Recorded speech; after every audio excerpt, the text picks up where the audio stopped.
Okay, Buzzard Shields South. This is a three-part book, South being the first part, then America, then North. And it chronicles his time in the Army and doing survey work in the four-state area, Utah, Colorado, New Mexico, and Arizona. And then he comes back from when he's furloughed out and takes a residence on one of the Indian tribe reservations. Nobody's supposed to be there that is not assigned, and since he's still affiliated, I guess you'd say, he has not joined any attachment to any regiment or whatever, and he is continuing his I guess you'd call it quest toward recouping his childhood, which you can't do, but all of us who went in the service early have that desire, but it's not a possibility. You can't rekindle, you can't take back, you can't do anything and whatever. But at any rate, this is actually the ending of chapter 9 of the book. I started reading part at the front and read some other parts and whatever. But anyway, I've skipped a lot of what was done and whatever and what he did. You can read the book. I guarantee you it's good reading. Every one of my books is fiction. Every one of my books is more or less historically correct. Every one of my books, as best I know, are factual where it needs to be, but they're still fiction. And it's not science fiction or any bull like that. It's just fiction. It's a good story.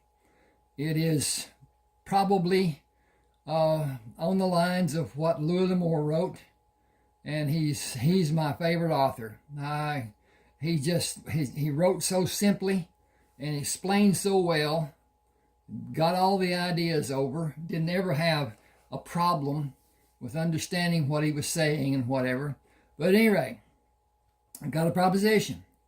Anyone who wants to buy my books, send me an email. You can see the email address right there on the bottom, ron7560444@yahoo.com, and tell me which book you want. And they are some of them are done in 2 parts, some of them are done in 3 parts, some of them done in 1 part. But basically they are I wouldn't say this has 120 can't read that, 125,652 words on 245 pages. Now, a normal ebook is somewhere around 80 to 90,000 words. So this has at least 35,000 words more than a normal ebook would have.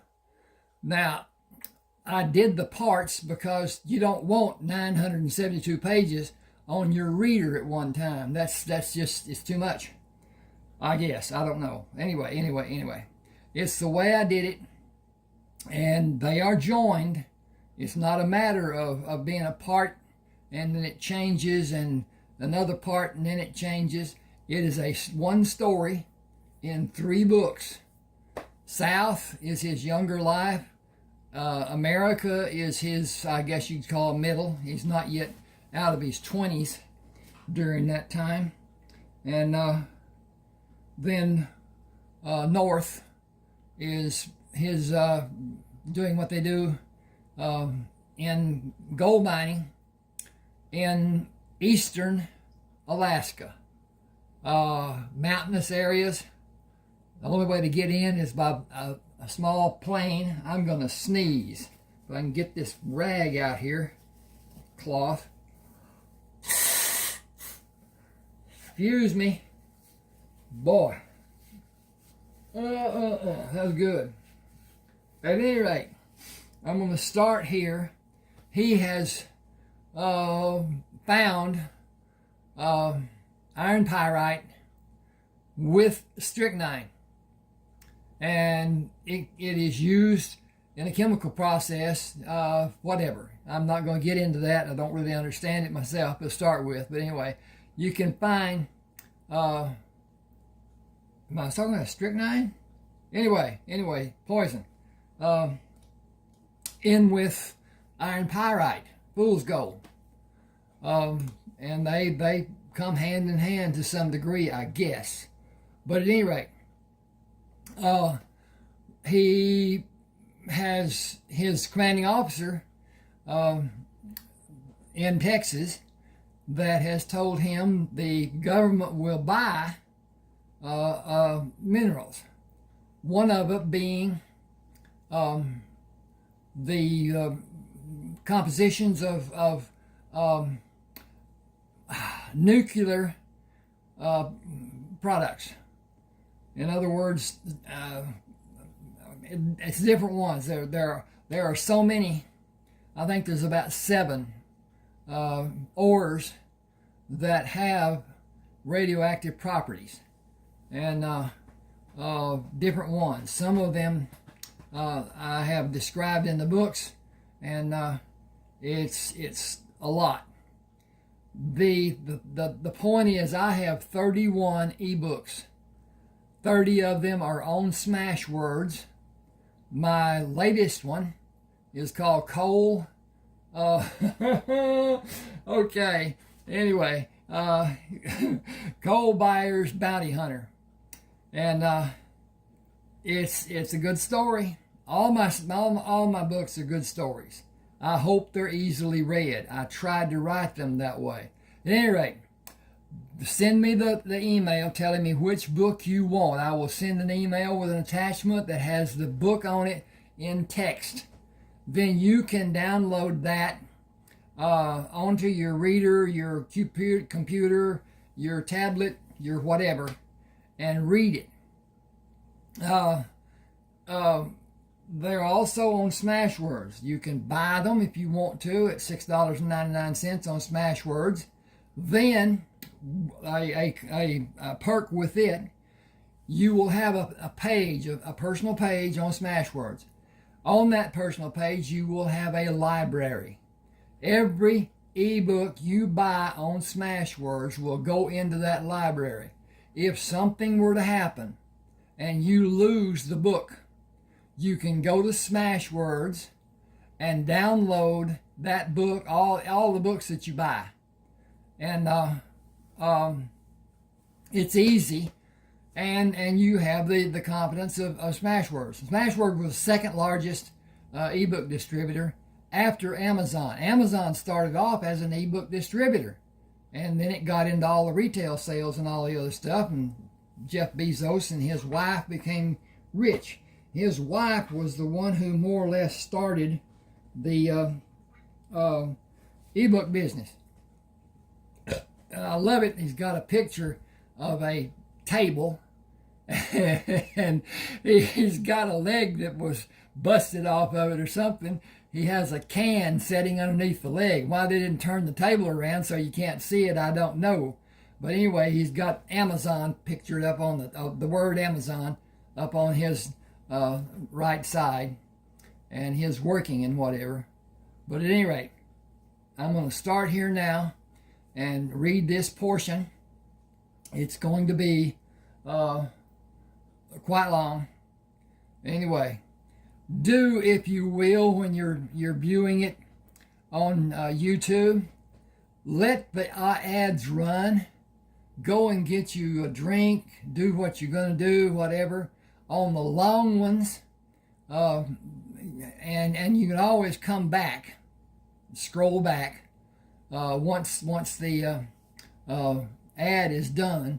I get a little money from those ads being not read necessarily, but being leaving it and not skipping it. Let's put it that way. So that would help a lot. Please subscribe to my channel. Hit the like button. Share, if you will, to people who like to read. Tell them about it. Just do what you can. Also, what is it? Submit, like, share. Oh, something else. Anyway, whatever. All right, I'm going to start off here. Buzzard has set up a means at a mine that has a load of pyrite in it, and he's done a cutout for the trucks to back into, and then they're loaded from above with a chute and driven down to the highway, and the trucks are weighed with the ore in it. Then they're weighed afterward. But at any rate, here we go with Buzzard. Buzzard stood beside the chute that would be used to load the smaller pieces of ore into the bed of the truck before the larger pieces would be loaded from the sides. This is going to be so fast you will not believe it. Back the truck in and raise the bed until the end is holding the ore, while others pull down on the extended chute and ease the ore into the truck bed. Lower the bed to let more ore cover the bed. Slip the second and third end boards to hold the load of ore and pull the truck forward to do the same loading from the left side of the truck and from the right side without filling the bed of the truck with too much weight. If we have the ore on the floor and easily shoveled in the wheelbarrows, in 30 minutes or less, the truck will be loaded and ready to leave. The ore will make changing a flat impossible unless we are close enough to Belmont Camp to unload the truck and come back for part of the load to be transferred and the repair done. The sun is almost down. Tomorrow will be our first trip. Randy asked, "Are you, me, and Kyle going to make the first loads?" Yes. Major Fisher has arranged to have a gasoline tank for us to fill the truck tanks at Belmont Camp. Do not fill the tanks until you weigh the truck when it has been unloaded and you have both of the weight tickets in your possession. Then you can fill both tanks. Now then, this is chapter 10.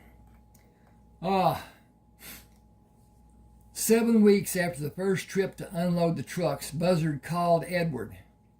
Edward is the chief of the tribe of Indians where Buzzard is staying. He found a house that's actually on part of it on one tribe, one reservation for tribe, and part of it on the other reservation. But anyway, both the tribes feel indebted to him for the things he's done. You can read about that before this. And they rebuilt the house. It's already walls and whatever already up, but the roof had caved in. Windows needed to be replaced, doors needed to be replaced, and whatever. But while he was gone the first time, they built him a house. Now anyway, Edward said, "I hope the train can make it through the snow that may be on the tracks. Dress as warm as you can and take extra warm clothes with you. They will come in handy for you in Alaska as cold as it gets up there. Call to let us know when you get there, and call to let us know how you are and when you expect to be back. My sister has a telephone in the restaurant I can call from. I'll leave the truck at Belmont Camp so I can get back without needing help from anyone when I come back. I plan to spend next winter here. You can have a house near us if you want one. Thank you, but I will be comfortable being in my own house." Bernie and Kyle were at the gasoline tank when Buzzard got his weight tickets and gave them to Kyle. "That is going to do it for me. I'll park the truck in the compound and catch a train going to San Francisco. I'll see you, man. I'll see. This light over here is giving me a problem. I'll see you in the month of May next year. The house is locked and boarded up. Everything will be safe, and it should make it through the winter in fine fashion. Have a good winter. Kyle shook his hand. It has been a long, excuse me, it has been a good life for us since you came. I hope you have a safe trip. Be careful in Alaska. I'm sure you will be out exploring when you can. See you next May. My sister and her son have lived in Alaska since my childhood days. They wouldn't move anywhere, so something is keeping them there. I want to see why, more than anything else. I wish I was going with you. It might be a great thing for you to do later. I'll see what it may be like and talk about it when I come back. Save your money. You'll need it if you go to Alaska. I don't plan on being around people more than will be needed. Placing the check receipts on the luggage and marking the 2 boxes, Buzzard had the ticket agents. Placing the check receipts on the luggage and marking the 2 boxes Buzzard had, the ticket agent asked, said, "Wish I was going with you. There's not much to do during the winter months here. Sometimes the snow gets too deep, so the trains get snowed in and there's even less to do, with people hoping to leave and sending someone to ask about when the train will leave. They can see the snow is worse than it was when they became stranded. The food supply gets sparse and men leave to go south. Some don't make it. I am not that adventurous. You should board now. It will not be long until the train leaves. Have a great trip. I'll be back when the ground dries out." Late April or early May, usually. A woman looked at Buzzard when he passed the window she sat near. I lost my place here. Okay, here we go. A woman looked at Buzzard when he passed the window she sat near without smiling. The conductor punched the ticket Buzzard gave him. "I am Sam McDaniel, if you need anything." "Buzzard Shields, if you need anything." Sam smiled. "It is good to have men like you on the train this time of the year. The tracks have been reported to be clear, but that can change in a heartbeat. That is when men who can lead are needed. Can I depend on you to help?" "If I am needed, I will do all I can." "Keep your satchel closed. There aren't many on the train that brought food. You could share, but will they share with you when yours is gone and they find food for themselves? I've seen it happen so many times. It always has the same bad ending. I can't let a child suffer. Only grown people are on the train. Children are not allowed aboard during the winter months." The woman continued looking at Buzzard when he moved by her and took a seat on the opposite side of the aisle, several seats away from hers. After the train left the station, she moved up the aisle and sat in the seat facing him. "Are you an Indian? I was told only Indians live near Flagstaff. I am eager to learn about Indian culture." Buzzard leaned forward, pulled his arms through the backpack, picked up the pouch, and stood up. "Please excuse me. Smoke break." A young man blocked his path near the rear of the car. That was rude. Buzzard pushed his left arm through the strap of the satchel and brought the strap over his head. My response had no effect on anyone. It was disrespectful. "Please allow me to pass." "Why should I?" Sam opened the rear door wider. "How is everything?" Buzzard said, "I was coming to visit with you."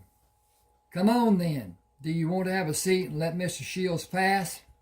Reluctantly, the man stepped behind the seats, glaring at Buzzard when he walked by him, and went to sit with the woman. Sam said, "I don't tolerate any kind of trouble." He was just trying to impress the young woman. "We were both relieved when you interceded." He got to sit with her and pretend to be sympathetic and I got to continue avoiding a bad scene. More like two bad scenes. Do you want to put your valuables in the safe? Buzzard laughed.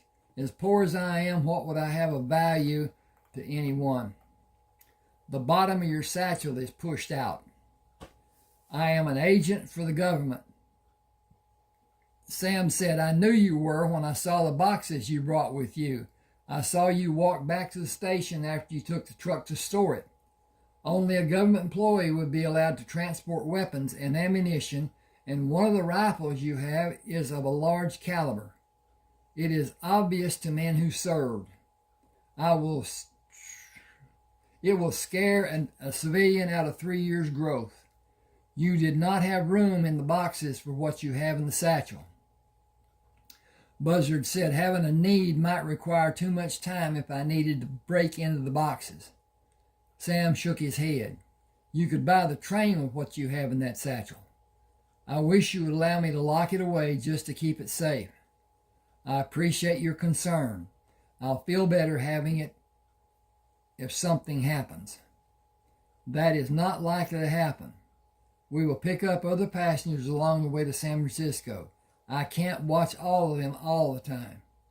Will this train go all the way to San Francisco? Not across the bay. It will turn around and make runs to San Diego and come back during the winter. Only engines with plows will be used going east and west. How long did you serve? 2 years in the Corps of Engineers. I retired as a staff sergeant. What was your rank? You'll laugh.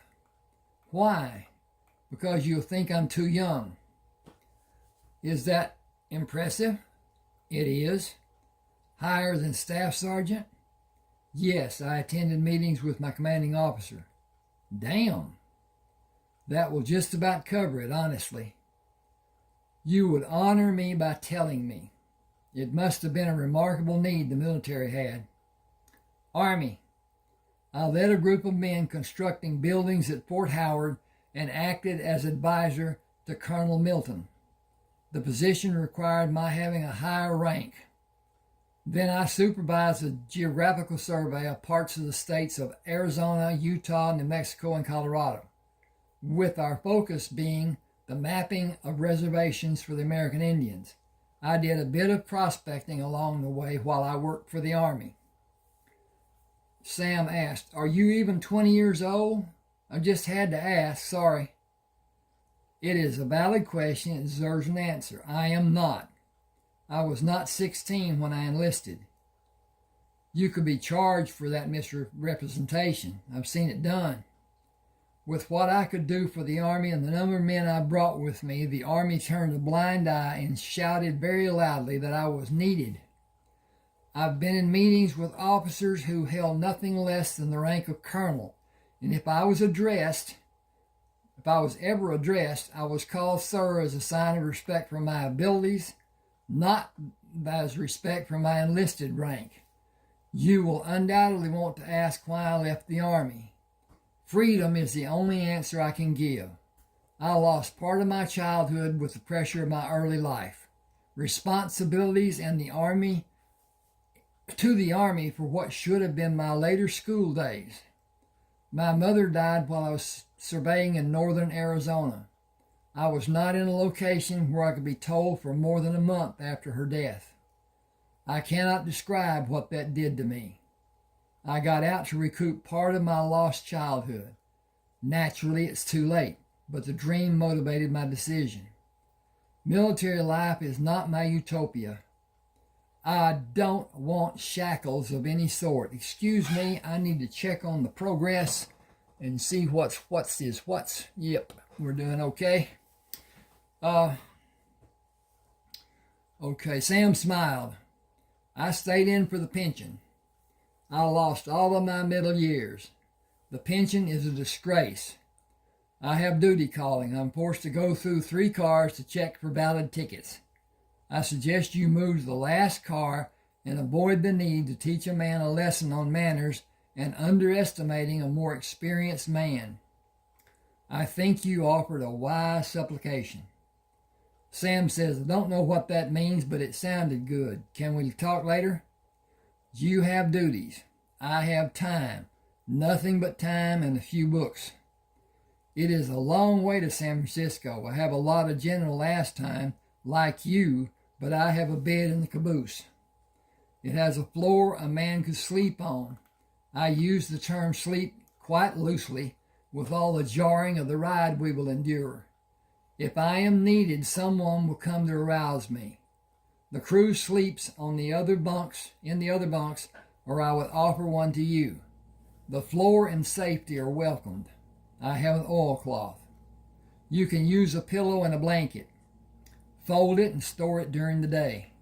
Some of the crew smoke, so it stinks from cigarette smoke, but it is better than sleeping on the seats or trying to sleep. Sit near the rear and keep your satchel against the wall. You didn't say how old you are. I celebrated my 18th birthday less than 2 months ago. You were 15 and directed a crew of men. 34 craftsmen and their apprentices enlisted in the Army with me. Most of them found a home for the rest of their lives. My father attempted to teach me everything he knew, and I tried to grasp every detail he was able to express. What I was not able to understand in the way he presented it, I researched in books I was able to read. I have insights and abilities with all that knowledge as he had me show him. I understood those principles he was teaching me. I not only had knowledge, but also working knowledge. The Army took advantage of my abilities and assigned me the task of teaching men in my crew the nuances of constructing buildings while we constructed assigned buildings which I designed or improved the designs. That's a really good run-on sentence.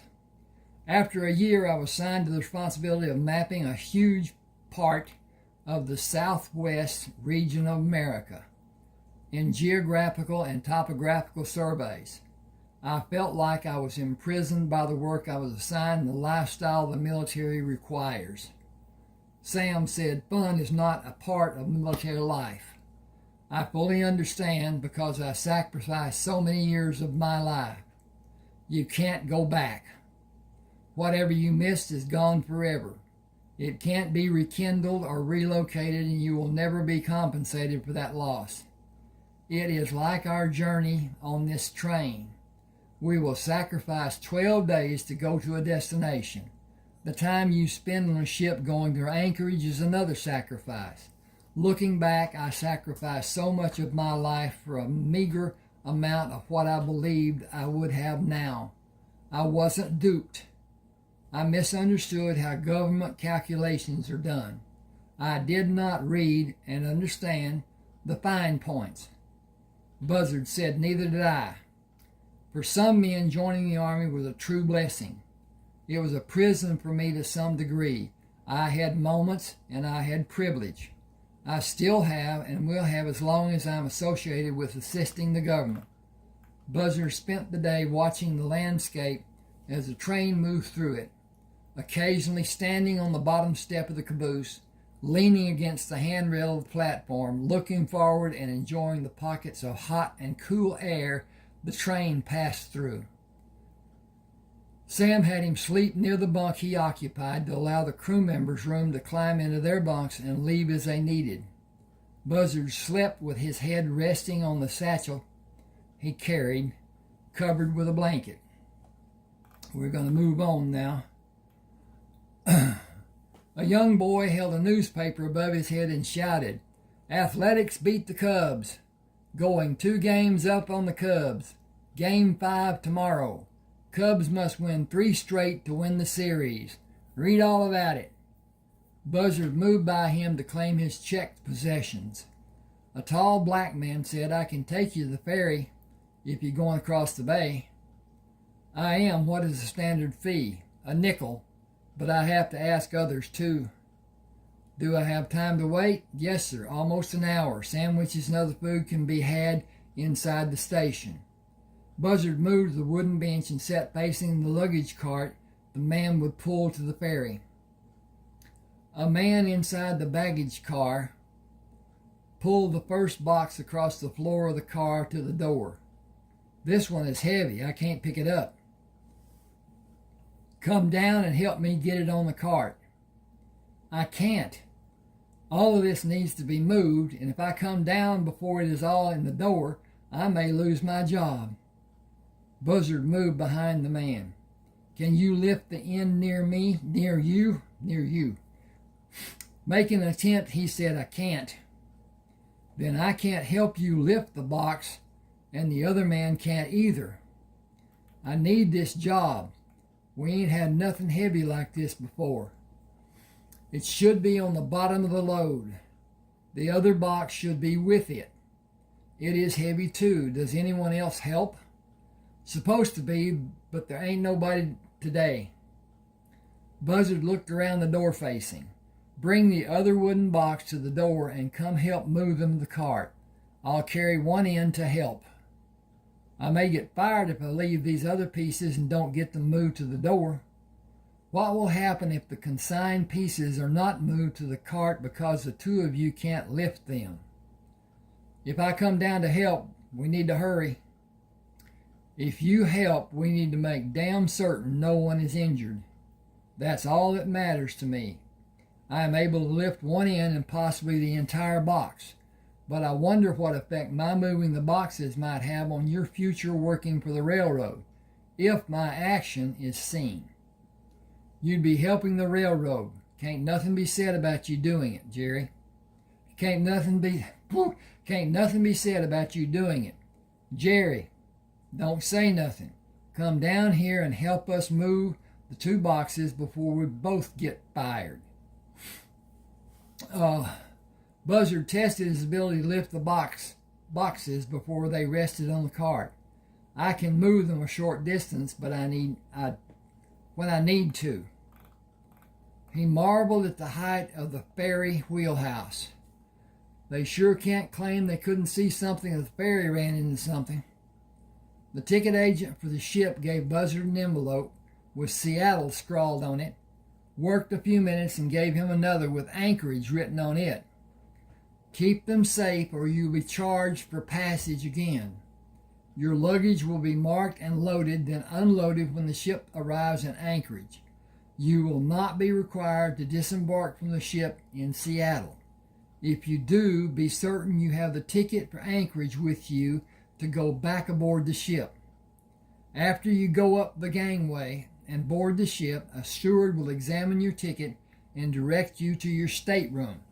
A time schedule is posted on the door. The times are strictly enforced. Have a good trip. Buzzard found the movements of the ship to be distasteful and hardly left the stateroom during the trip to Seattle and on to Anchorage, where Annalise and Lee waited behind the metal barrier, waving at him. Lee moved Annalise to the opening and waited for Buzzard to come to them. He threw his arms around her and pulled her off. I need to make that. Okay. Anyway, he threw his arms around her and pulled her off her feet in a tight hug. It seems like an eternity since you left Lubbock. Lee, I'll get to you in a minute. I'm making up for all the years I have not seen your mother. She kissed him on the cheek. You've grown to man size and you aren't finished growing. Oh, I missed so much after Papa died. We all have. I closed the restaurant and need to get back to it. We have a truck to take you back in.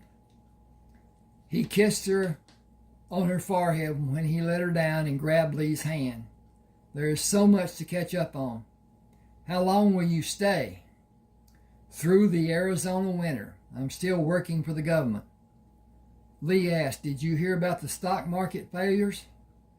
Only that people were jumping out of windows to commit suicide. That was the big news on the ship. I didn't pay much attention.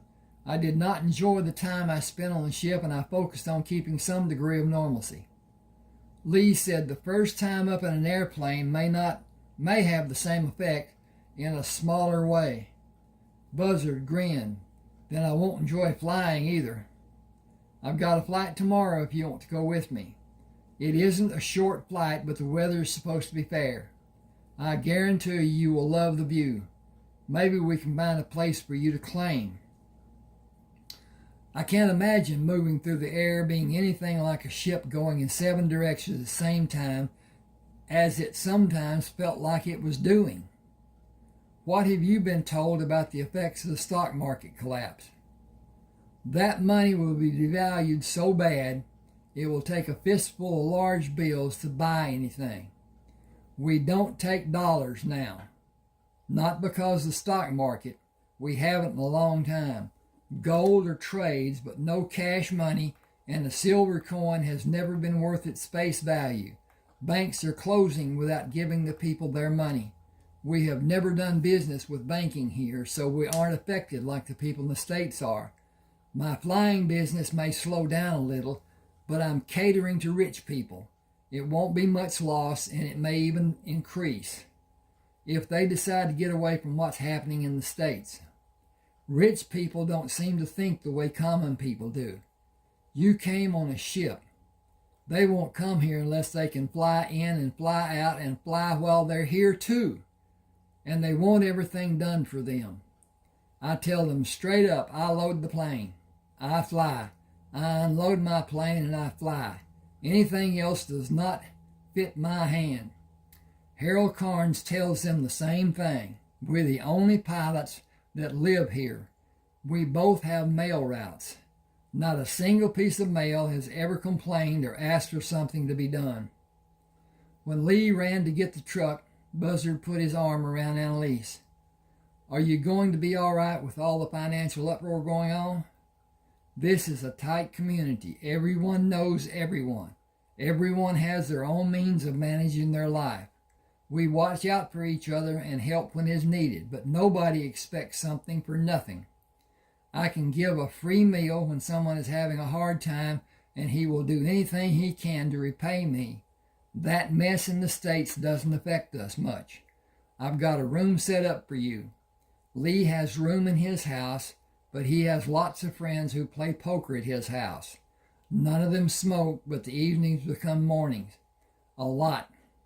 Then Lee is dragging the whole day until the next poker game. He's 23 years old and still acts like a teenager. But he has already done good with the gold you sent us. The plane is going to be due for an overhaul next month. Everything? I'm afraid so. Will you help him? Help him, yes. Do it for him, no. It is his to do and his fault if it fails. I will not live with his death on my conscience. It will not be my fault. He has to be the one who examines and makes certain every piece going back in is not just strong, but without a weak point and destined to fail. Excuse me a second.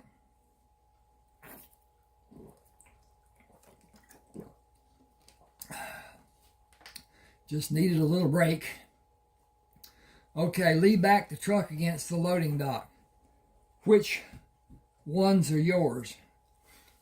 Buzzard pointed at the boxes and the bags. Almost everything I own. And Annalise asked, almost? I have a truck, and I suppose I can call the house on the reservation mine as long as I want to live in it. Other than that, this is everything I have, unless you save something from home for me. I took things of mine and some things as a remembrance of Papa and Mama. The house is still as it was. Lee put boards over the windows to protect him, and we locked the house. The neighbors will watch for problems, and Granny Bess is taking care of the girls and getting half the rent money. I told her she could keep all of it she needed to. The rich will not be bothered by what is being called a recession. Their businesses will continue to be protected by the government. The blessings for us, with that being done, is the rich will continue doing what they have always done. Our lives will still be pretty much the same. A little less is nothing catastrophic. Lee pointed at the boxes. U.S., are you still getting help from the Army? I need to put a period bar. If I can get my little cursor up here, ding, and there is a period.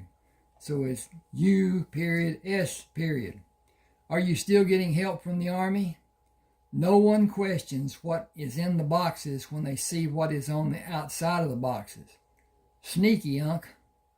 Yankee ingenuity, and I got concessions for enlisting. They will continue 4 more years. On paper, I am still in the Army. At the bank, I am only a consultant with consultant monthly payments. I will retain my rank if I reenlist any time in the next 4 years. Lee pushed the box further into the bed of the truck. I'll fly my mail route the day after tomorrow and take a couple east to a ski lodge for the weekend, then go back to pick them up next Thursday. I found a bunch of places we can do gold panning, and build sluice boxes with lumber I dropped off in those areas if you want to help me. 1 man can do the work, but 2 can do it a lot easier and a lot safer. I found gold in the stream beds and dug some out of the banks. Now is a good time to pan because the water level of the rivers and streams is as low as it'll ever be, and the gold is easy to dig and run through a sluice process. I have nothing pressing me to be done during the winter months. Whatever you want to do, I will. I'm guessing you have everything we need to be protected when we're out in the open. I've taken enough lumber to one spot to start building a cabin after we build the sluice boxes. We will take more lumber each time we fly that way. If just you and I are the only load, the plane can carry 8 or 9 long boards, 2x10s or 2x8s. It can only carry 4 or 5 2x12s, but the number grows with several trips. The cabin will be finished before winter is over. I've spent a lot of time panning for gold and found enough to pay you back for me and Mom and have a tidy sum stored away. Will you be able to land and take off in the heavy snow? I've mechanized the landing gear with a hydraulic to raise the wheels and allow the skids to slide over the snow. The only time the wheels are needed is here and at Valdez when the landing surface is dry. How will we deal with the snow? Snowshoes and shovels in some places. In other places, the mountains protect the valley by pushing the clouds higher and stop snow from forming as readily. It still gets snow, but nowhere near as much. That's where we will build the house. If I did not need outside help to live there, I would. I'd miss the flying business, but it would be the only world I would know. Buzzard said he may not only... Buzzard said, he not only looks like Papa, he sounds like him. If Papa had been able to find... Something's jumping around here. Find a place to live away from everyone with Mama, he said, my cursor's not where I need it to be. Okay. I got it. There you go. And, okay. He said he would go there in a heartbeat. I wish he could have seen Alaska. It would have been a love affair for him.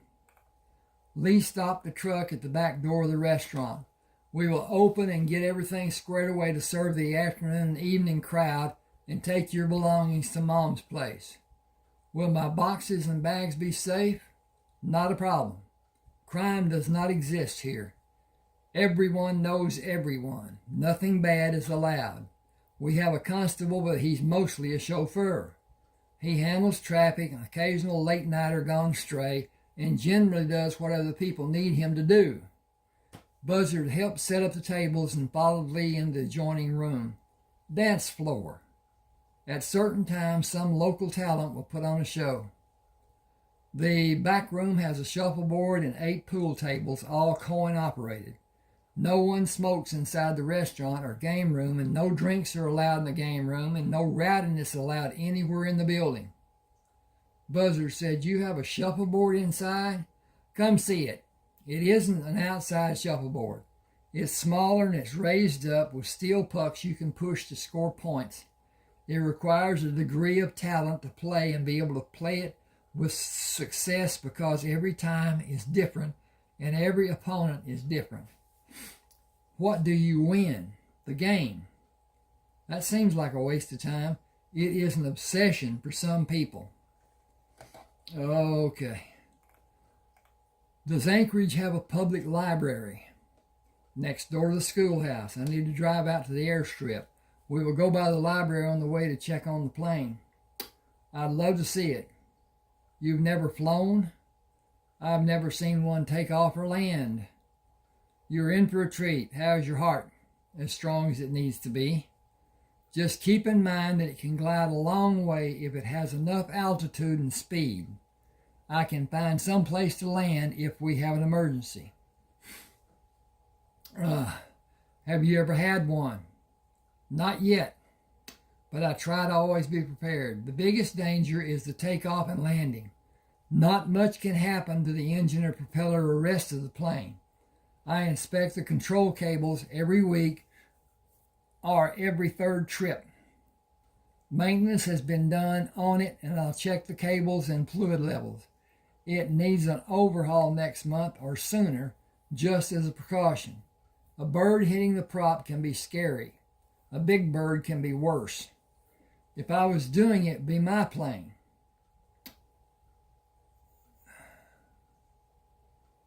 If I was doing it, if it was my plane, I'd drop the engine and replace it with a new one.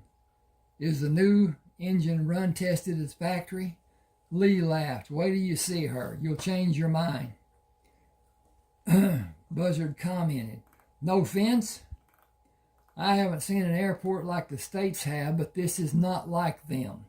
I need to move this. Okay. And that's over there, and that's over there, and that's smooth, and that's good, and maybe that won't be hitting me on the hand like it's been doing. Okay. That's my control. My pad on my computer died, so I had to get a mouse that I plug into the side and use it instead of using the pad. The pad didn't work very well when I got it, and came from Walmart, came from China, and once you taking it out and blah blah blah. Anyway, I got it. Anyway, okay, back. I haven't seen an airport like the States have, but this is not like them. Anchorage has a flight coming in and leaving on Tuesdays and Thursdays with transfers of passenger and cargo, including mail. I fly mail to Valdez Tuesday and come back Wednesday, then fly back Thursday and come back whenever I want, unless I have consignments. That rarely happens. Sometimes I have passengers coming back. That doesn't give me freedom. That doesn't give me free time to do as I usually do and fly northeast a long way from Valdez to look for gold. It is there to be freely taken. Just about everyone in Anchorage has a pouch of gold and we trade with it. Mom keeps a tab for most of the customers and they pay with gold. Nobody asks where they got it. He stopped the truck beside the plane with an orange-colored fuselage and yellow wings and tail. Buzzard sat and stared out the window of the truck. I told you you'd change your mind. It looks brand spanking new. I traded my first plane for it last April. It's built hell for stout. It certainly looks stout. How far can you fly before you have to come back to refuel? I don't really know. I fly to Valdez and fill up and fly on to my different spots and fly back to Valdez and refuel and come back here and fill up. I've never pushed it to see what the limit may be. Buzzard walked around the plane. I did not expect it to be this big. My first plane was a lot smaller, and it would not carry as much as I needed it to. It was all that was available until this one was released this year. I have to keep up with the best of the current planes to keep the mail contract. I don't need it with the gold I bring out, but it gives me security. No one knows where I go when I leave Valdez. and the only way anyone can get there where I go is with a plane that has a setup like this. I ordered the parts and did the work to make it operate in snow and on the dry runways, and saved a bucket full of money putting the hydraulic lifts on the wheels. Lee, this is amazing. Never in my wildest dream would I have envisioned a plane as magnificent as it is. This is the only word I can come up with to describe my feelings about your plane. Wow. Excuse me a minute. I'm going to drain this again.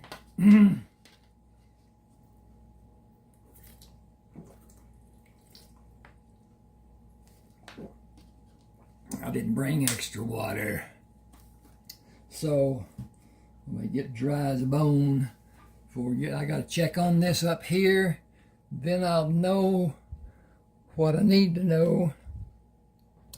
And yes. I think I got moved. I think I moved my book cover replication.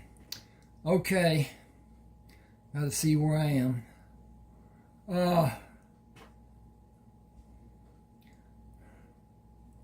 Okay. Lee, this is amazing. Never in my wildest dreams would I have envisioned a plane as magnificent as it is. That is the only word I can come up with to describe my feelings about your plane. Wow, I've been there. That is probably what you would say if you had seen the price tag that came with it. I traded the old plane and a bundle of cash for it. Had it delivered here and the old plane taken back.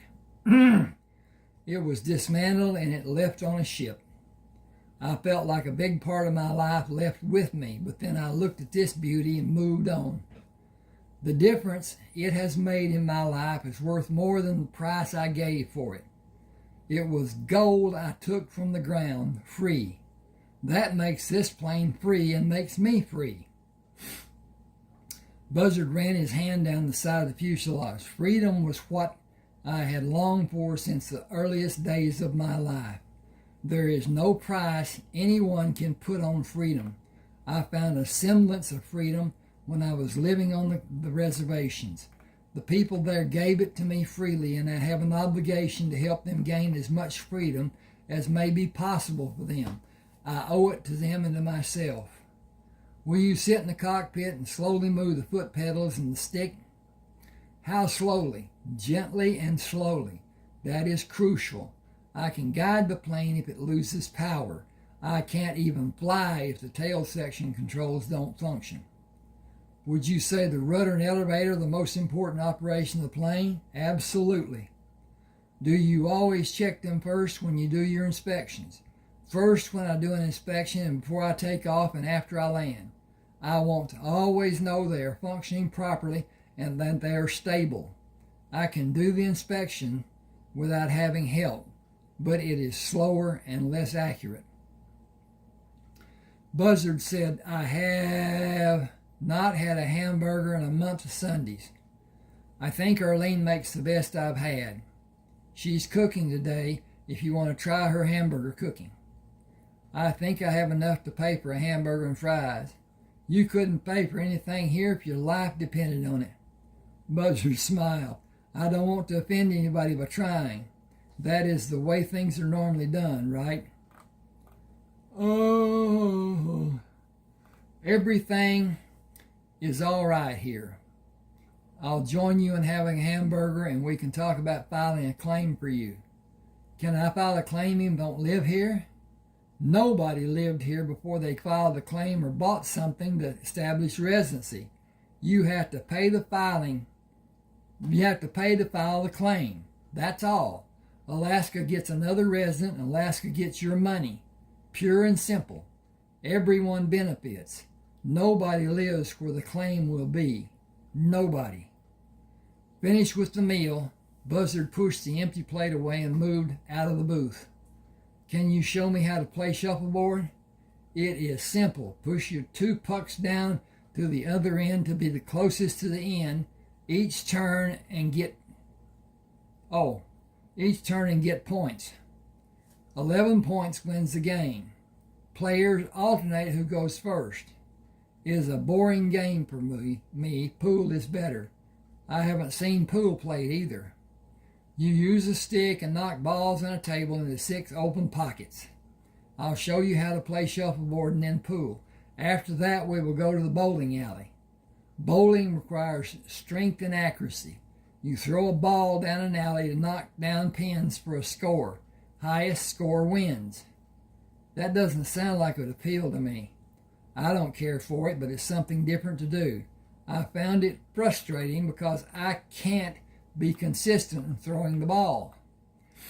You already have so many things that are different to do. Being out in the open country is my choice.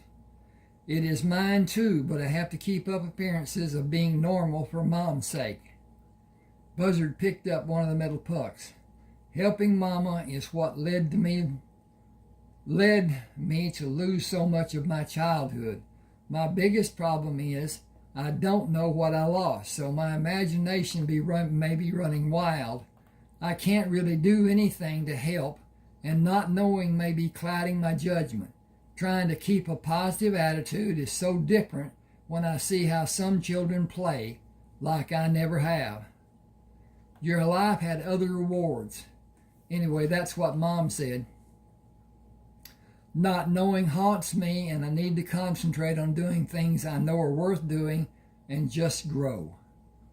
Would working to be able to divide $500 a day keep you concentrating? Is that possible? I haven't done it, but I've taken out more than $500 in 3 days, working alone and without a sluice box. I believe we will have days that will total more than $500 a day. If we could find the load, it would be much greater than that. The problem for me is the gold is in the streams and in the dry bed to be shoveled and sluiced and panned. I know where it is. I have no time to look for the load, and you and I working together will be great for success and just great fun for me. I think it will be for you. First, I have to fly. That is a different ball of wax for me. What was it like the first time you left the ground? My heart was in my throat and beating so fast it scared me. I wasn't scared to fly. I was so excited to do it. I still get a thrill doing it. If someone said I should stop flying to save my life, I would tell them it will never happen. I will fly as long as I can. I love flying. I am pretty certain you will too. Hey, I get paid to do what I love doing. You can't beat that. I know what can bring a load of gold back. That is what can't be beat. And this is chapter 11. Lee checked the passenger's hearing protection and restraining harnesses, moved between the seats to set his controls, and buckled his restraints. Then put his hand under the harness Buzzard had on. Loosen this a little and put on the earphones. The microphone will be where you can speak into it. We are about to go flying, Unc. This will be my adventure today. I hope it be yours. He increased the revolutions of the engine and taxied out to turn around at the end of the runway, pushed the throttle forward, and launched the plane down the runway. Relax and enjoy. It is too late to be worried.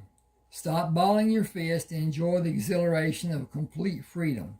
The only way you can feel more freedom is to fly without being inside this plane. The airplane climbed and continued climbing until Lee slowly brought it to level flight. How's that feel? Like I want to lose my breakfast? It was not what I expected. A lot easier and enjoyable. It could have been had I known what was coming. I had no idea it would be so fast and so easy and more stimulating than I imagined. Goosebumps. I was prepared for far worse. It's adrenaline. It's the same for me every time. I love it. We will go up to Pennaquin first to drop the couple in the back seat off, and then fly down to Valdez and drop the mail and go find a fun place to work. I borrowed a sextant to locate the claim. I will not fly. I'll just build a cairn of rocks with my name scribbled on a piece of paper and a bottle with the coordinates. That is a legal claim. The only way it can be found is with a plane. Nobody will be able to drive or walk as far as it will take them to get there. Excuse me just a second. I got to go over here and I'll be right back. Okay. I'm going to go over here to the fridge. I need to turn the light off that I left on. At any rate, here we go.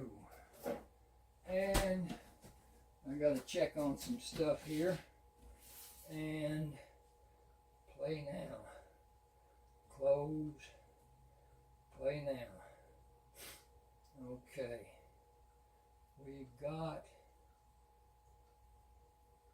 what is this? Okay. 46. Oh, 104. Okay. I'm coming back now. Better get a drink. I had not planned to do this long, but I'm enjoying reading this. Hopefully you're enjoying hearing it. But at any rate, now, hang on a second.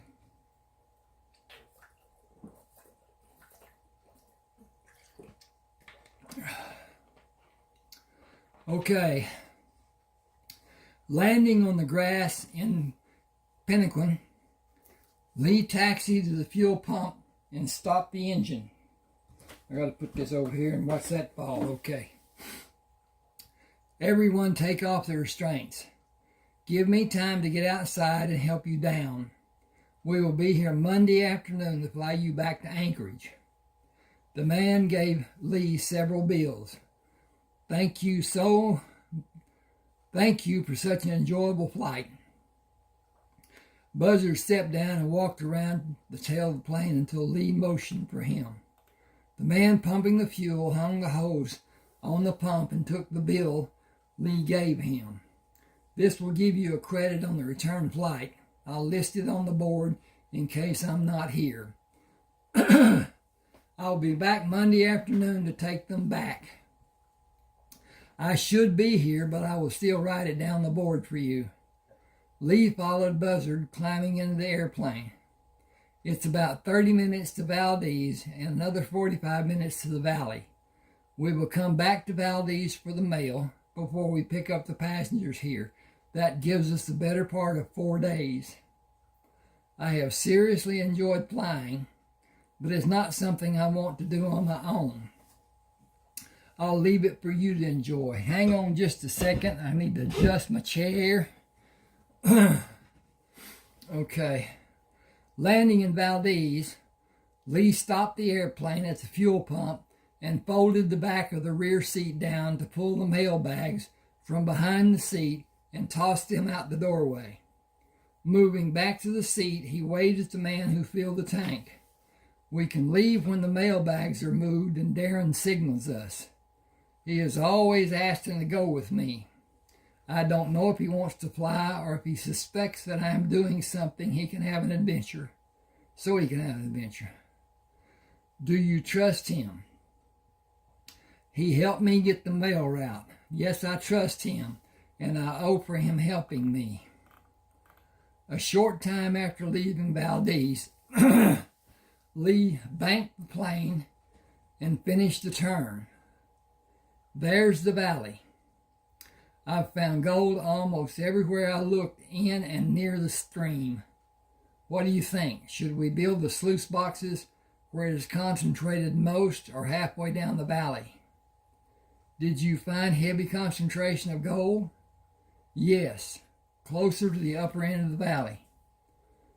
Buzzard said, I want to try to locate the lode, but do it slowly by panning close to the place you found the concentration of gold. What did you find? Small or medium or large pieces. It was different sizes, but it was a lot in one place. I worked there 3 days straight and brought out a coffee can full of gold, close to 3 pounds. Buzzard held the bottom of the seat with his right hand during the landing. That is not something I want to do every day. Whew, I jumped there. The takeoff was pleasing and exhilarating. The landing was downright scary. That was an easy landing. We did not hit a single rock. Help me turn the plane. He pushed the rudder to the right and turned the plane to be able to take off toward the open end of the valley. What's first? Build a lean-to and gather firewood, then look at the spot where you found the concentration is what I suggest. If we get wet, we will need shelter and the fire. Okay, safety first. Always. While Buzzard finished putting the boards on the roof of the small lean-to, Lee brought firewood. This will keep a fire going through the night, and there's plenty close by to bring down when we need it. Buzzard pulled the backpack on, slung the rifle behind his right shoulder, picked up the shovel and large pan. I think the best place to start is where you found the concentration of gold. You know the area best. Will you favor doing that? Is that a good place to start? Unc, you are planning to try to find the main lode today. Oh, pooh, I mispronouncing that. Unc, are you planning to try to find the main lode today? I think we need to see how much gold is in that location and how much can be found going up the stream until we aren't able to find more. The lode should be up the side of the hill above that spot, and no, that is not my prime objective. I am in discovery mode. I am not above taking all the gold we can carry out with us when we leave. We don't need to find the lode to do that. The concentrated area will give us the best chance to do it unless we can find the main lode easily. I don't anticipate that happening. We need more mining gear than we have. We should find the best means to extract the gold, whether it is in the water or out of the water. In the water will be constant. It may be anywhere if it is not in the water. The lode requires another means to extract the gold. We need to adapt to the different situations. Lee walked up the bank, sunk his shovel in the ground. The easiest way is standing in the stream and move the pan to dislodge the lighter soil and find the bottom of the pan and the debris that remains. Gold is heavier. It will fall and not wash out if you practice washing it to capture it in the pan. The pan is dry. Stand near the edge of the water with your bare foot in the pan. Put your foot in the rubber boot to test it for leaks.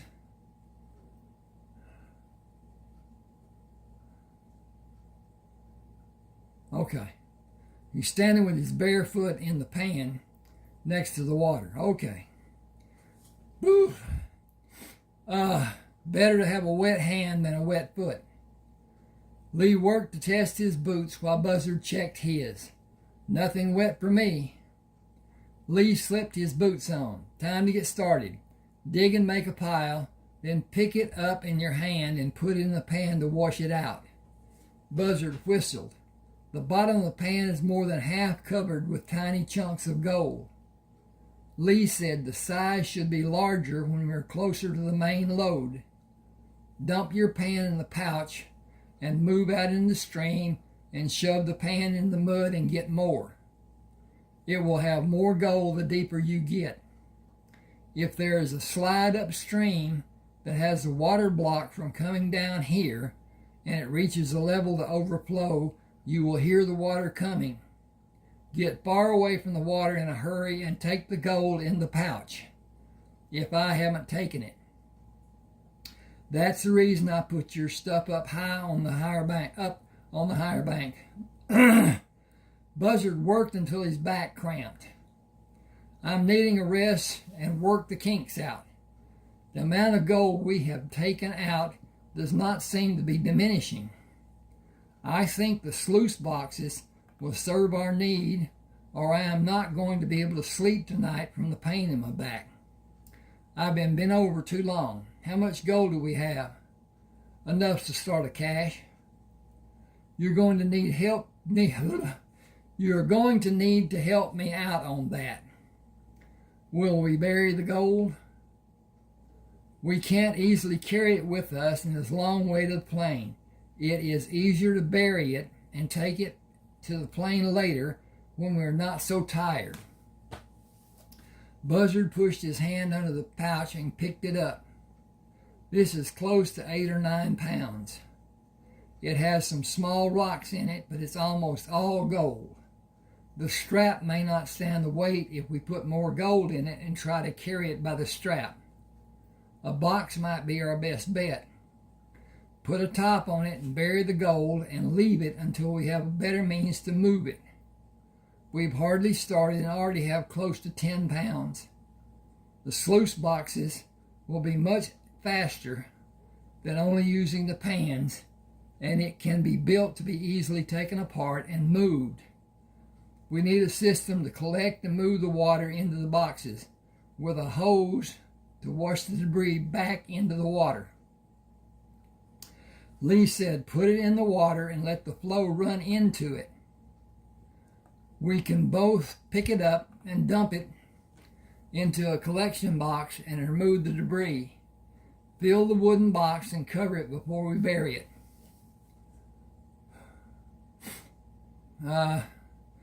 That should be, hang with me just a minute. Cover it with a lid.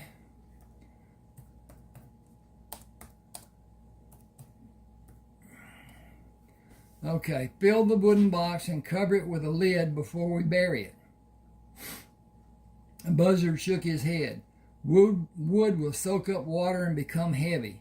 We need a metal trough to contain 3 narrow troughs with raised teeth or spines that are tall, reducing them in size to not as tall, and continue reducing the resistance to the lighter material passing over, maybe 1/4-inch increments, with supports that will raise or lower the main trough to be in the stream and one to be out of the stream on the bank, with buckets to dig and carry the dug stream bank to the outside sluice boxes and a water supply to use to wash the refuse down the fall into a 3rd set of sluice boxes in the water. We need smaller, stronger pouches to carry the gold. Take time and think about the amount of gold we took out in about 5 hours and what the dollar amount is. If the pouch only weighs 7 pounds, and I believe it weighs more, that 7-pound total is more than $2,000, and every ounce over that weight is another $20.67 at current market value. How much gold can be taken out of this region if we have proper equipment and manpower to operate the equipment? Hellfire, we can double it tomorrow and the next day and have another $1,000 amount by us working Monday morning. That will total more than 45 pounds of gold, and the value is more than $14,000. Where will we store that amount of gold safely? Lee grinned. We could buy another plane for you to fly. Buzzard laughed. So you can have a flying buddy? Consider this. No one can get in or out of Alaska without flying. Alaska is huge. There is no one around here for hundreds of miles. The chance of someone finding this place is incomprehensible. Bring in a load of 2x4s every time we come, and I'll build a framework for a good-sized house. Then bring in 1-inch flatboards, and we can finish the house and cut shakes for the roof from these trees. Bring 4 men in and put them to work. You can't give me a figure how much gold can be taken out of here in a week with them working every day and all of us working on the weekends. The plane will not fly with that much weight. You would be forced to fly me in and take the gold out and come back to work and fly out with more gold Monday. The men would not work long hours and become tired with what I have in my mind to be built to separate and take the gold out. I don't want to do all of that.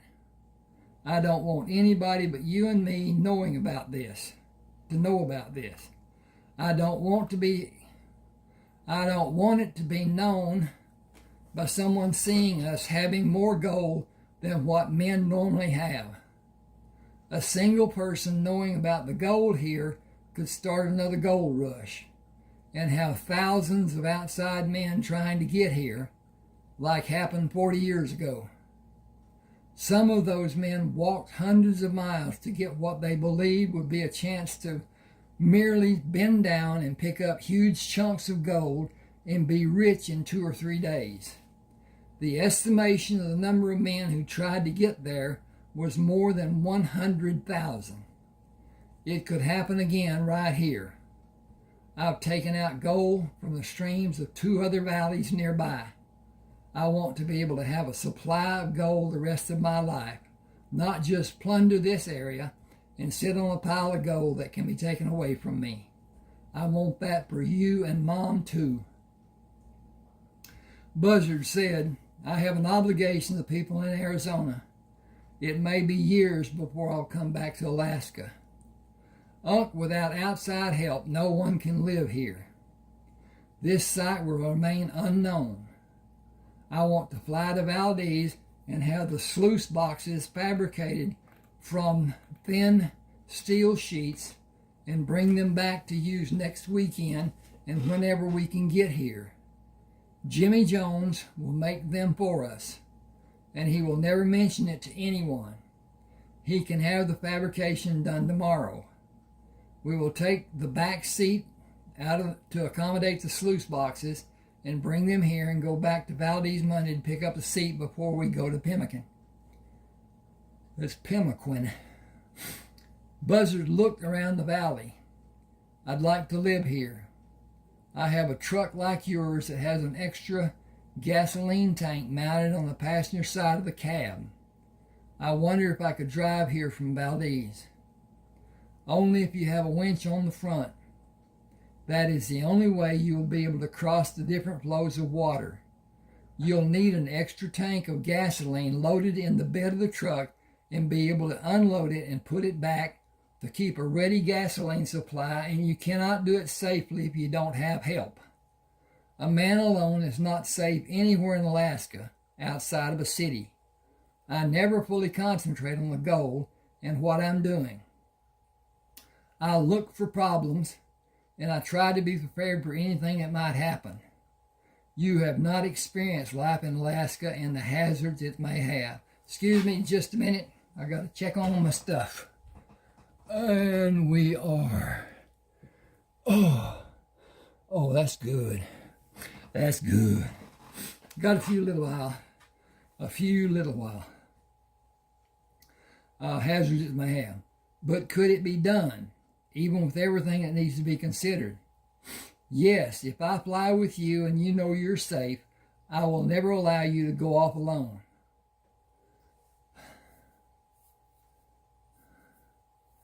How will you follow me and not burn up the fuel in the plane? Flying ahead of you and stop the engine to wait for you to catch up with me and do it again. I suggest that you find a place to build a cabin and fly boards in to make a frame and haul exterior boards on the truck. We can talk about that while we fly back to Valdez to get the sluice boxes. We should probably hurry if we're going to catch Jimmy before he closes. Buzzard drew plans for the sluice boxes and the water funneling mechanism on the way back to Valdez. Lee used the public telephone to call Jim's fabrication. Jimmy, Lee, my uncle and I are at the airport. We have a need for a welding project. Wait for me. It'll only be a few minutes for me to get there. Jimmy came to the airport and drove them to his shop, parked and unlocked the office door. You have something you want built, right? Buzzard showed him the drawings and watched Jimmy's facial expressions change to pure glee. Come with me. He pulled a tarp off what looked like a stack of metal. Is this something like what you want? Buzzard examined it and moved to the next pieces. Is this telepathy? It is what I want to have on my claim northeast of here. How do you suggest I get it there? Lee put his hand on his shoulder. Fly it there, but don't try to work alone. There's too much that can go wrong. How long have you had this? Many moons. I'll let you have it for a bargain. You take me to drop the next set off at my claim and help me get started for halves. That is a complicated proposal. You know what will happen should it become public knowledge that you found precious metals. I know. It will not be known if no one tells. I sure won't, and I know either of you won't. We have too much to lose. Unc? Buzzard turned to Jimmy to face him. Is that all you want? That's all. Mine the gold until it's all out. That's all. Buzzard said, show us. Lee said, what? Buzzard said, look at his face. JJ has found his source, I believe. Jimmy opened a drawing, took out a leather pouch, and poured out the contents on the desk. Yep, mother lode, I'm in. Lee said, just hold up there a minute. You get what you want. What about what we want? Am I right, Unc? Buzzard grinned and turned back to Jimmy. You won't be able to run your shop. I have a man who can knock out the little bit of work we do. I know where a small fortune in gold is. I don't need a welding shop when we are finished getting it out. What do you want in return? The same as you, only we haven't located the source yet. We took out 7 or 8 pounds in about 5 hours from a stream in the dry bank. We worked until our backs were hurting doing panning. Every pan showed color. Will you do it for thirds? Lee grabbed Jimmy's hand and pumped it vigorously. Deal with you helping. You get a percentage when you're not helping. We don't need anything more than what you have except the funneling and the hose for the water. That is a great idea. I plan to use a bucket. Your idea would be so much easier. I can have it finished in about an hour, if one of you will help me. Lee said, lead the way. Jimmy pulled small sheets of metal off a rack and placed them on the cutting frame. What are the dimensions, and shouldn't the outer shell have hinges to collapse it to a flat shape? Lee said both to hide it and for the ease of moving. Hinged is a great idea. Locate the stake pockets so they are up when it is folded. Up and out of the way when it's folded. Okay. Buzzard asked, do you have a 2-man tent? Better than tent. I cut boards and built a lean-to. It's rough, but it will stop the wind and keep the rain out. That's wrong. That should be Jimmy asked. Okay. Oh, no. Okay. No, that's Jimmy. Buzzard asked, do you have a 2-man tent? Jimmy said, better than a tent. I cut boards and built a lean-to. It's rough, but it will stop the wind and keep the rain out. Lee came to Buzzard while Jimmy finished welding. We have to find his dig. I don't think it will be as difficult as you may have imagined. Here is a description of landmarks the pilot followed to take Jimmy there. It is less than 15 miles northeast of where we were today. Lee said, I wonder. What? Excuse me. We'll see when we get the plane loaded. Finding the lean-to will tell us if I'm right. Do you think you have a claim to his discovery? It is close by it if it isn't. I hope it isn't. That will mean even more gold for all of us and greater possibilities for more discoveries. Jimmy brought the smaller squared piece.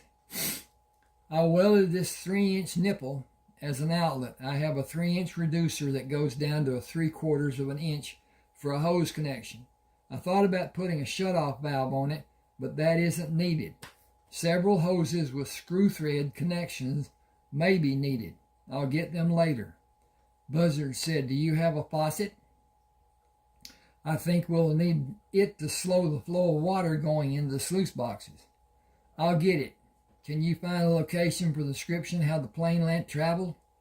Buzzard said, I think we can, but finding the exact spot won't be easy. Searching for your lean-to could take a long time. You'll find it easy. The pilot had me place 5 mirrors facing the sky. You'll see them shining. If one of you will put on a pair of gloves, we can take the pieces out to the truck. The big one will be cool by the time we get to the plane. Where can I go? When can I go with you? I will bring the mail next Thursday from Anchorage, and we will all go then and work through the weekend. Do you want to come back Monday when I come back from the mail going to Anchorage? I want to stay there as long as Buzzard wants to stay with me. I won't stay alone. I did that once, and I was constantly looking for something every time I heard a noise. I think that is a wise choice. Can you stock up on pemmican? We need it. We'll need it. I'll have boxes of it ready. Thursday then. Will you take the back seat of the plane to your shop and bring it to the plane Monday? Do you want us to bring your share of what we gather when we come here? Some, but not all of it, if you work long getting it. I can't tell you how to find the gold up on the side of the mountain. I covered it with dirt and dead branches. Buzzard asked, do you have a copy of those directions? Take them. I know how to find it again. Buzzard gave Jimmy the drawings he had. Will you build these? With 3 of us working, they will need speed up. They will help speed up the process. Jimmy looked at the drawings. Yes, place them in the water and dip the water out and dig the exposed gold. Excellent. 6 will be better. I'll have them ready when you come back. Buzzard counted the streams the pilot listed to locate Lee's claim they had been mining. Jimmy's claim is 3 streams away from the northeast from where we were. Lee turned the plane to begin the takeoff. That isn't my claim. Mine is southwest of his. Unc, this is astonishing. These are small, isolated pockets of gold, not like the Yukon being one huge gold field. The prospects may be endless for us because there are so few airplanes to take anyone to these remote areas, and there are only a few facilities to service the planes. And someone finding gold in these areas is like looking for a needle in a haystack. It is almost impossible. Buzzard smiled. Not impossible, no man knows where to look. Geographical formations tell you where minerals may be located. That is the reason I feel an obligation to the Indian people in Arizona. It is not just the formations, but where they are located that make it so difficult. You can tell if gold can be found by the lay of the land. That is a clue, not a distinction, and nothing is always the same. It will tell you where it isn't. That is the big step toward not wasting your efforts. Lee flew up the valley without sighting the flashes of light from the mirrors and banked the plane to go back. Buzzard said, go back and fly further west than you did before. When Lee banked the plane to fly back down the valley, Buzzard looked over the engine cowling. There, see the sunlight reflections? I don't. I'll go on down the valley and turn around and land. First go down and come back flying low to see if we can see the lean-to and possibly more mirror flashes. The mirrors may have been disturbed and not be reflecting light. Lee looked down the valley. This valley is narrow. I need to locate the site and land. The plane is going to be at least a 1/16 of a mile away from the site.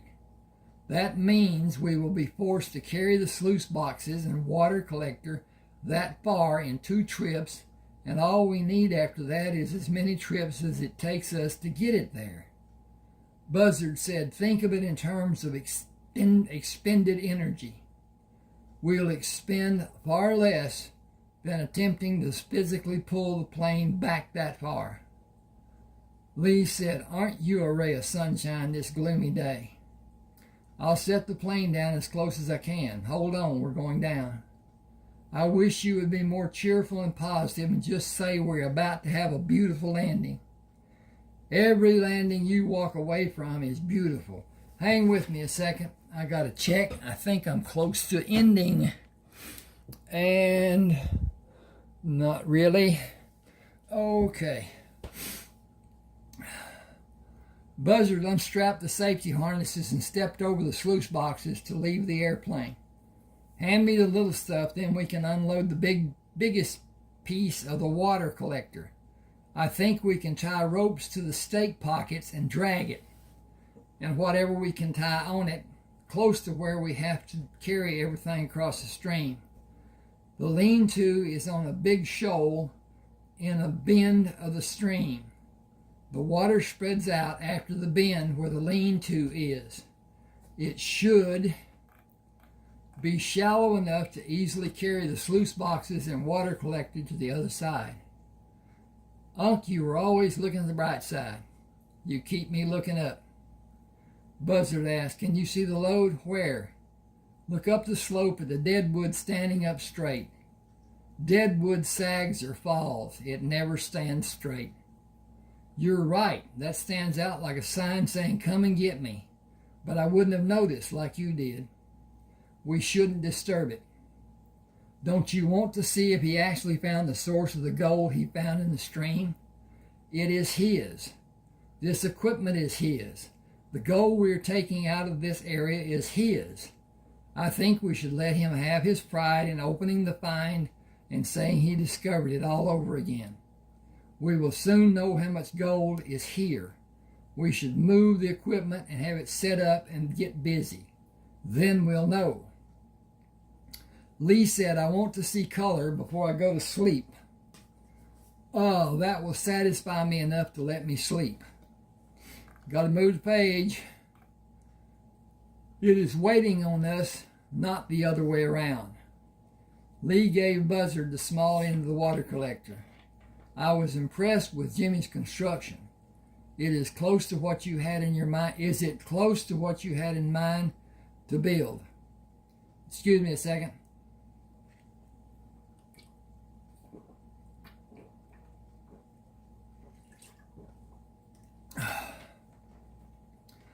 Ooh.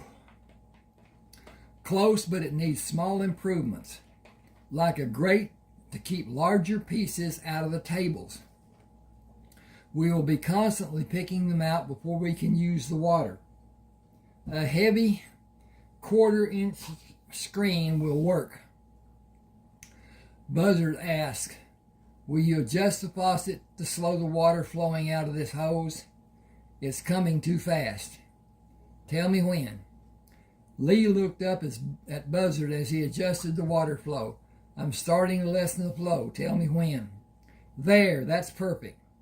The hose needs to be wired in place to give us freedom to fill the sluice boxes. Look at this. You can sleep like a baby tonight. Look at the color in every section. This beats the hell out of panning. We will pan to collect the finer pieces taken out of the sluice by the overflow of the water, but it will not be back-breaking work like we did earlier today. Lee pulled the pocket watch out. It is after 10 o'clock. We don't need a fire to stay warm, just for safety against prowling animals. Buzzard said, and coffee. Start the day with coffee and end with coffee. Ooh. And we're kicking on again. Lee looked up at the roof on the lean-to.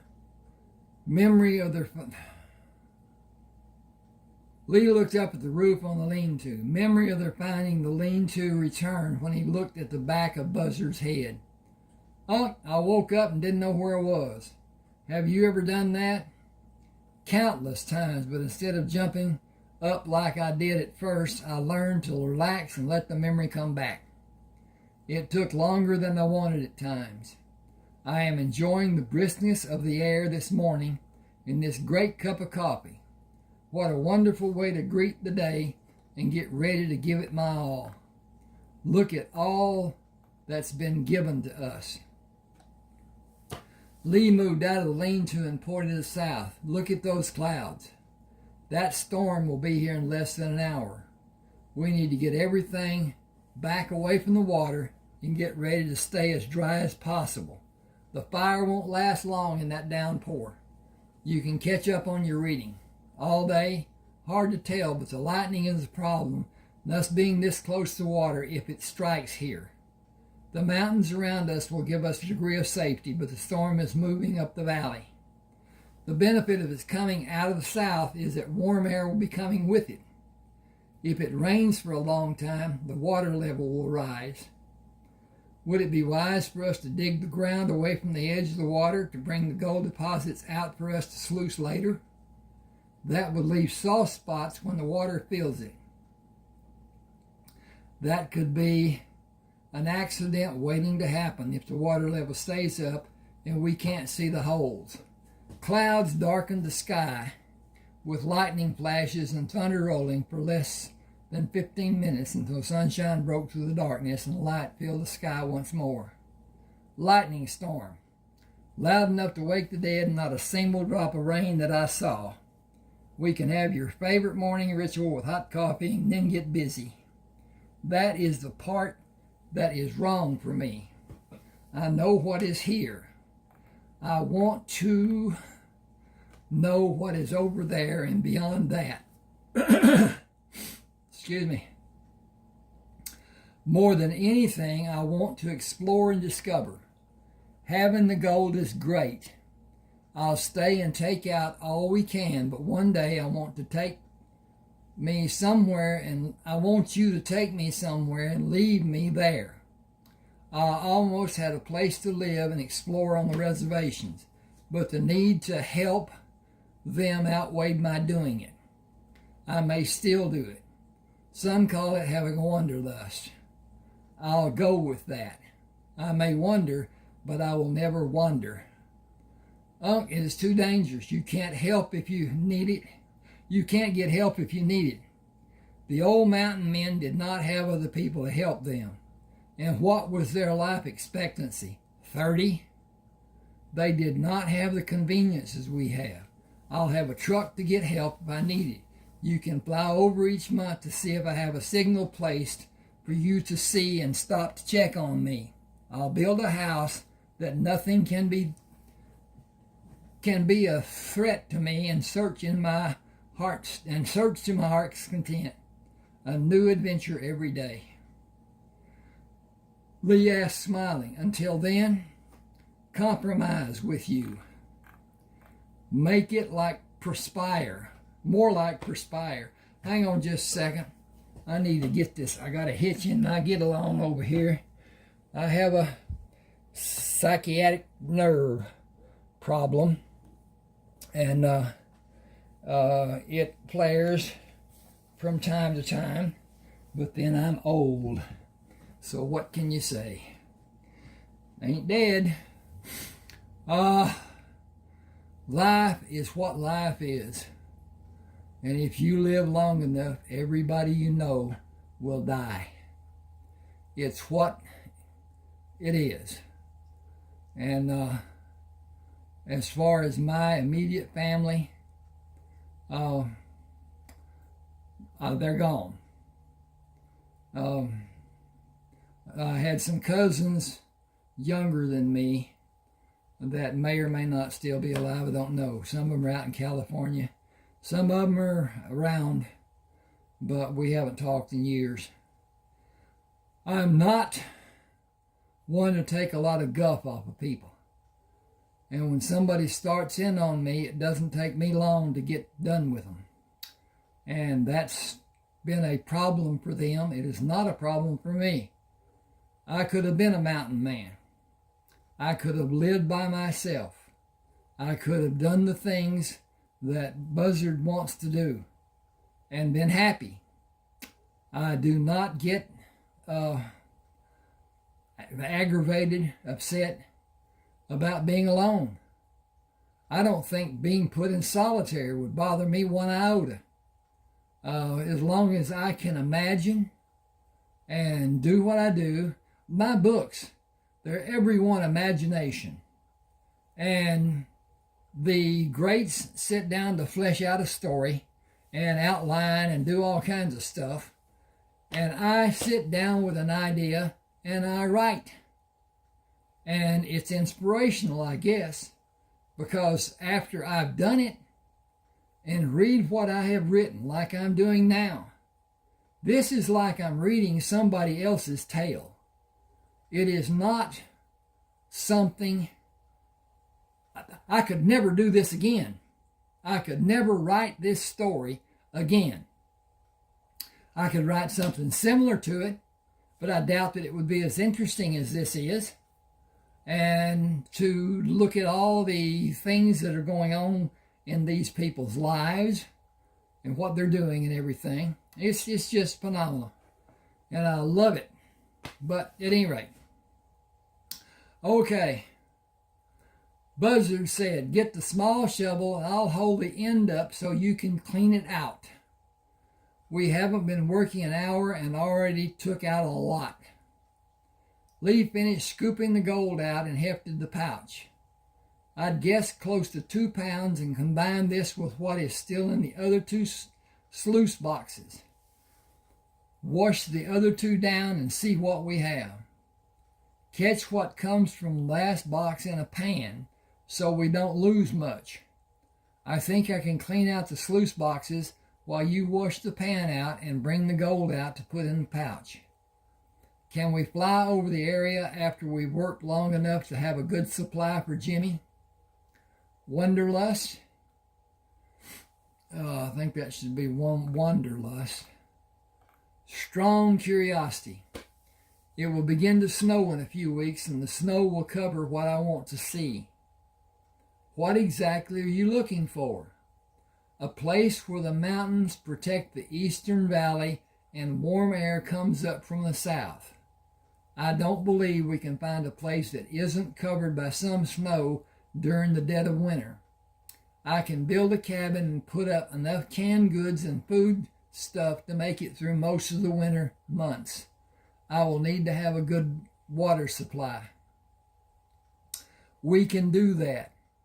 Jimmy and you working here will give you 2 plenty of time to do the mining and us to do the exploring.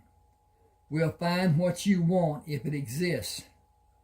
Buzzard finished washing the sluice boxes down and scooped the gold into the pouch. Then took the pan from Lee and dumped the gold into the pouch. How much is gold selling for now? $20.67 an ounce. A pound of gold will bring us $330.72. I would guess we have about $700 worth in the pouch. Buzzard turned to look at Lee. We will take out more dollars in gold today than most men working for someone make in a year. From what I can see, we will, and you and Jimmy will every day we work here and the other sites too. We can go look for your Shangri-La when we fill and empty the sluice boxes again. I'll use the pan to bring the mud off the bottom in the stream and fill the sluice boxes while you wash the gold out. Lee stood back to allow Buzzard room to dump the pan. That's enough. Dump the last pan. Okay, hang on a second. I gotta... Well, if I can get my cursor. There it is, and there it is.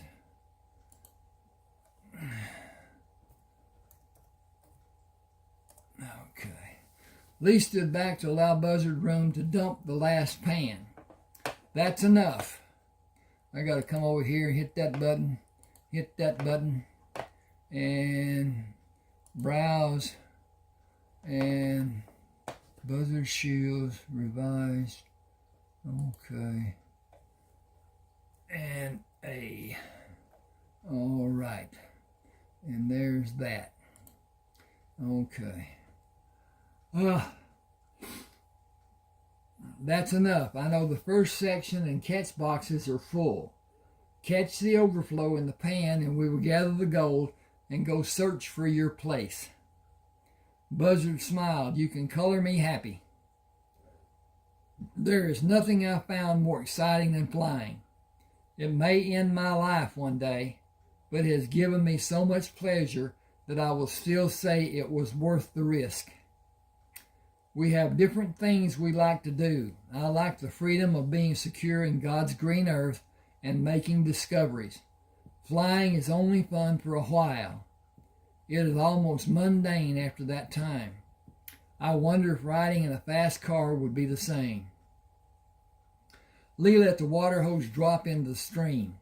It is always exciting for me. Wash the pan out and hold the ends of the boxes up so I can empty them, and we will go. Lee made passes over 4 locations west of the valley they were working in before. Buzzard said, "Go back. I saw something. Fly lower and let me see. I think it was a bear and a cub." "What interest do you have in a bear?" "I think the bear is dead and the cub is alive." "You should be careful. The bear may not be dead. There is nothing more dangerous in Alaska than a wounded mother bear. The valley is wider than the one we've been in. You can land and make a circle to take off and stop the plane by the bear. I'll be ready to take off if the bear comes toward us. I'll be right here with you if that happens, because I will not leave the plane until I'm certain she is not able to move. You should not take a long time to evaluate what her condition may be. Fuel consumption isn't critical, but is important. Go past the bear's position when you land and give us plenty of room to move after you stop the engine, to safely restart the engine and leave ahead of any threat she may be able to bring." Lee stopped the airplane. Leave the door open and stand outside to see if she moves or if she is breathing, and give yourself room to get back in the plane and get away if we need to. Light snow is covering her and banked up around her. A warm body would melt the snow. The cub has moved around her many times the way the tracks look. It is coming toward us. I'll give it a handful of pemmican on a stick. I'll keep my fingers from the hungry mouth. Good thinking, because it will snap at food if it's hungry, and I think that need is driving the cub, or it would not come to us. It would run away. It should have run when the plane moved by. I don't think it's very old from the size of the cub's body. Only a few days, certainly less than a week. Lee stood up to follow Buzzard. I'll take a rifle to be ready for an attack, just as a precaution. Buzzard said, "Stay in the plane and be ready. I am not going to be far away. I'll let the cub come to me and keep a good distance from the mother. Start the engine and don't wait for me. I'll get back inside when you taxi away. I will wait for you. Don't be stupid. Until you tell me you're inside and able to sit in the seat, I will wait." Buzzard moved away from the tail of the airplane and dropped small pieces of pemmican in a trail back to the airplane. The cub came slowly and moved past the first few pieces and turned back to pick one up and ate it, then moved away from Buzzard to find the other pieces. Buzzard stopped dropping the pieces and waited for the cub to come toward him. "Not too much. You'll overeat, and if I give you enough to let you. Just eat those few pieces I dropped, and we'll wait for a bit before you get more. You're only a tiny baby. You shouldn't have much of this." When he moved away, the cub followed and whimpered. "It's all right. We aren't going to leave you." He slowly moved to the door of the airplane. Can you give me a couple of towels? Buzzard wrapped the towel around the cub and climbed inside the plane. When he pulled the safety harness to secure it, Lee moved the plane to line up for the takeoff. What have you got planned? I couldn't leave it there to die. Okay, now I don't know where my stuff, there it is, okay. How will you feel when you have it with you and it dies? I will have done my best. It is a defenseless baby. Lee gave another towel to Buzzard. That defenseless baby can take your finger off with a single bite. It can tear you to shreds with its claws accidentally. It has no training. You either. I'll wrap her with towels and keep it bundled around her until we can get her to Valdez and get a cage built for her and get bottles and evaporated milk to feed her. Unc, you're taking a lot on yourself. I know. You couldn't just get a dog? Having a dog isn't much fun. A bear is a different story.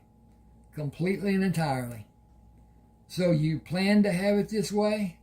Not exactly, but I've always had a desire to be just a little different, if I can't be a lot different. Do you know if I can find a veterinarian to see her? If you take a bear anywhere that will be in public, she will be taken away from you and euthanized. That would be my fault. I'm not going to let that happen. She's warm and she's sleeping. As young as she is, sleeping will be what she does most. I'll put her in a backpack when we get to Valdez and hope she sleeps until I can get condensed milk watered down to feed her.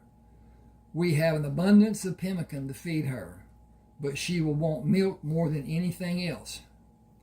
You shouldn't involve anyone, like getting a cage built for her. Even telling Jimmy may be dangerous for her.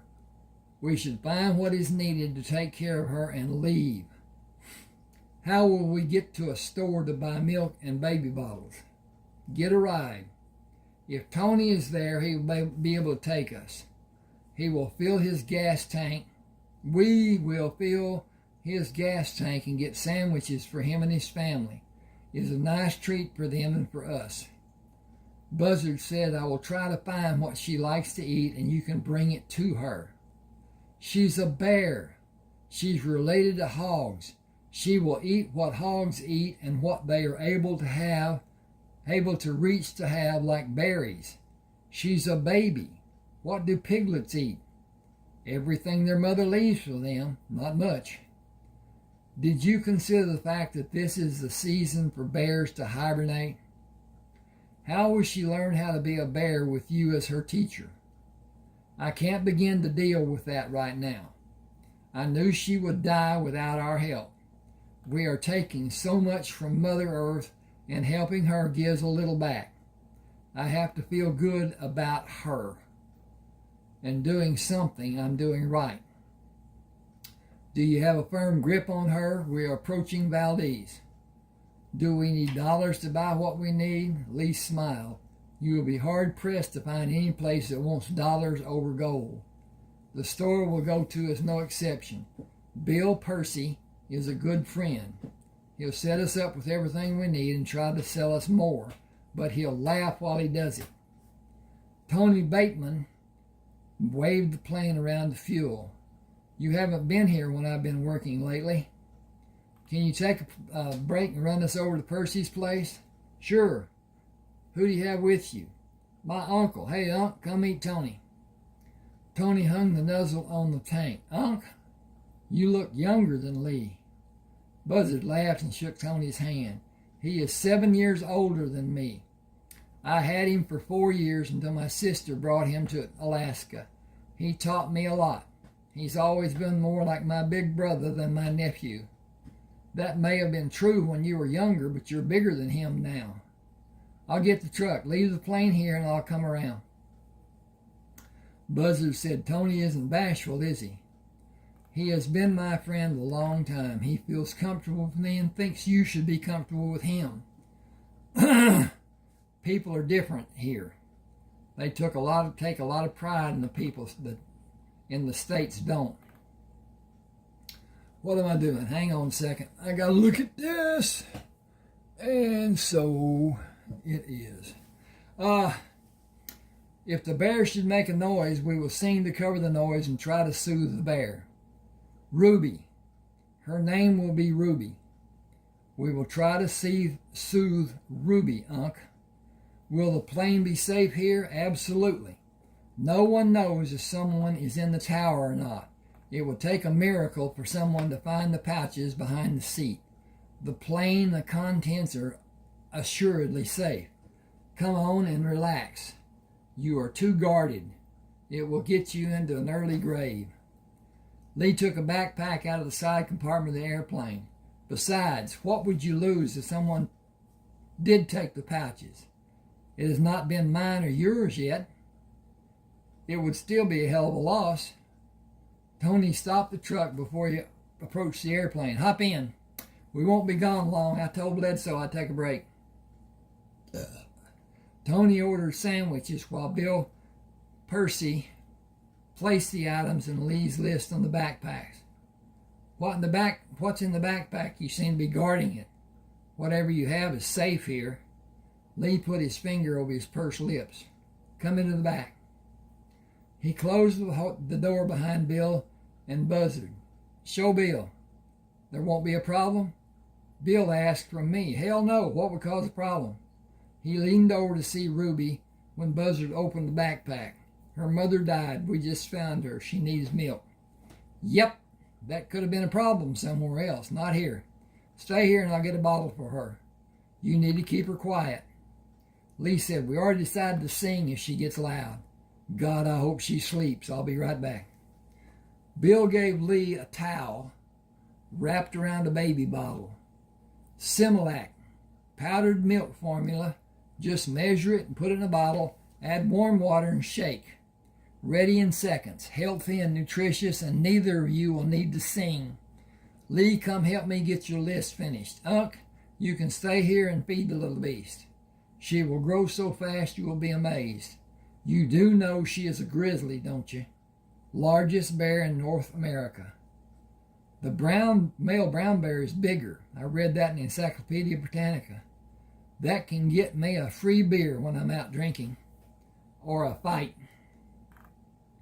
Okay, I'm almost quite right here. Ruby is a part of this story. Through this middle section into the second, which is titled North. Being that Alaska is north. At any rate, hope you enjoyed. Please subscribe to my channel. Hit the like button. Don't take any effort. Now look, the subscription, when you do it, is totally on YouTube. Has nothing to do with your computer or bogging it down or making it anything less than it already is. It's all on YouTube. So when you have that, you have a YouTube page. You have subscriptions on that page.